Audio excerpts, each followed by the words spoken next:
Death Squad member Jamaal Bowman pulled a fire alarm during a crucial vote to fund the government, but promised he didn't do it to delay proceedings. Now, new photos are contradicting his claims, with the New York Post writing, "Does this look like a door handle?"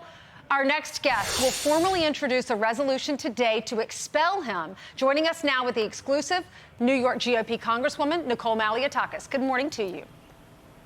Good morning. Good morning. So why do you want him expelled? Look, this is the United States Congress. It's not a New York City public high school. And of all people, Jamaal Bowman knows the old fire alarm trick because he was a high school principal. And quite frankly, when he was the high school principal, there were serious ramifications if a student were to do that, and including expulsion. And so I would say that it is an appropriate next step to make sure that he is held accountable, that there are consequences for his actions. And look, Democrats that entire afternoon were trying delay tactics. First, they tried to do a motion to adjourn. Then they tried to speak on the floor. Hakeem Jeffries gave a very long speech to try to further delay the vote. And then you saw the fire alarm pulled. So, you know, it's these types of antics that the Democrats are resorting to try to disrupt proceedings. And what kind of message does it send to our young people that they can pull a fire alarm and there's zero consequences?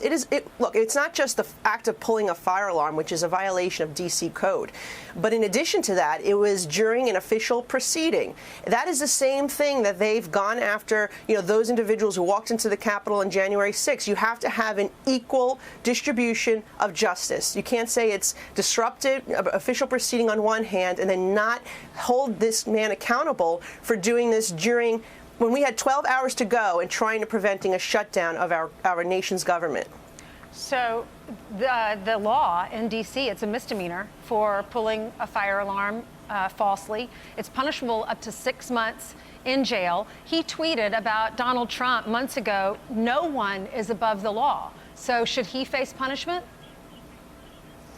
Yeah, look, it's a misdemeanor for pulling the fire alarm, but it's a felony if you're doing it to obstruct government proceedings, which is what we are saying occurred here. Look, it's very clear it was a fire alarm. There's, you know, if he wanted to push the door open like he claims, perhaps an alarm would have gone off.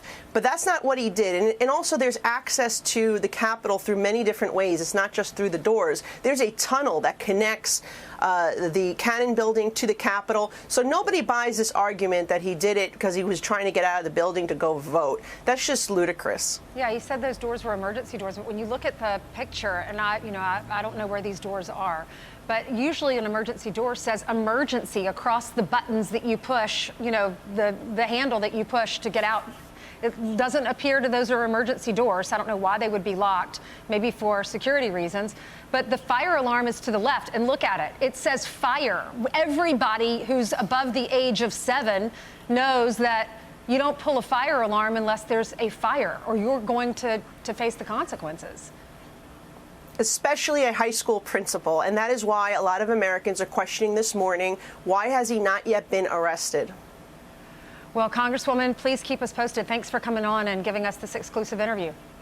I'm Steve Doocy. I'm Brian Kilmeade. And I'm Ainsley Earhart. And click here to subscribe to the Fox News YouTube page to catch our hottest interviews and most compelling analysis.